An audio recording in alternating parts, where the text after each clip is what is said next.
ਮੈਨੂੰ ਹੁਸਨਾ ਦੀ ਰਾਣੀ ਦੇ ਕਿਤਾਬ ਮਿਲਦੇ, ਮੈਂ ਮਿਲਾਂ ਨਾ ਕਿਸੇ ਨੂੰ ਮੇਰੇ ਖਾਬ ਮਿਲਦੇ, ਮੇਰੇ ਖਾਬ ਮਿਲਦੇ।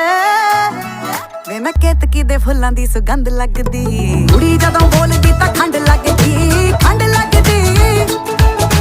ਸਾਰੇ ਕਹਿੰਦੇ ਅੰਬਰਾਂ ਦਾ ਚੰਦ ਲੱਗਦੀ, ਚੰਦ ਲੱਗਦੀ। ਕੁੜੀ ਜਦੋਂ ਬੋਲਦੀ ਤਾਂ ਖੰਡ ਲੱਗਦੀ, ਖੰਡ ਲੱਗਦੀ। ਸਾਰੇ ਕਹਿੰਦੇ ਅੰਬਰਾਂ ਦਾ ਚੰਦ ਲੱਗਦੀ, ਚੰਦ ਲੱਗਦੀ। ਨਾਲੇ ਟਿੱਕੇ ਆਉਂਦੇ ਮੈਨੂੰ ਗਿਫਟਾਂ 'ਚ, ਕਹਿੰਦੇ ਲਾ ਕੇ ਰੱਖੋ ਜੀ ਨਜ਼ਰ ਲੱਗ ਜਾਵੇ ਨਾ। ਪਰੀਆਂ ਨੂੰ ਮਾਤ ਮੇਰਾ ਹੁਸਨ ਪਾਵੇ ਜੀ ਪਾਵੇ, ਅਜੇ ਕੁੜੀ ਵਾਲਾ ਕੁਝ ਲਾਵੇ ਨਾ। ਮੋਟੀ ਮੋਟੀ ਅੱਖ ਮੇਰੀ ਕਰਦੀ ਅਟੈਕ, ਮੈਨੂੰ ਦੇਖ ਦੇਖ ਬਿਨਾ ਪੀਤੇ ਹੋਈ ਜਾਣ ਟੈਟ। ਜਿਹੜੀ ਸੌਖੀ ਨਹੀਂ ਉਹ ਖੁੱਲਦੀ ਉਹ ਗੰਢ ਲੱਗਦੀ, ਕੁੜੀ ਜਦੋਂ ਬੋਲਦੀ ਤਾਂ ਖੰਡ ਲੱਗਦੀ, ਖੰਡ ਲੱਗਦੀ। ਸਾਰੇ ਕਹਿੰਦੇ ਅੰਬਰਾਂ ਦਾ ਚੰਦ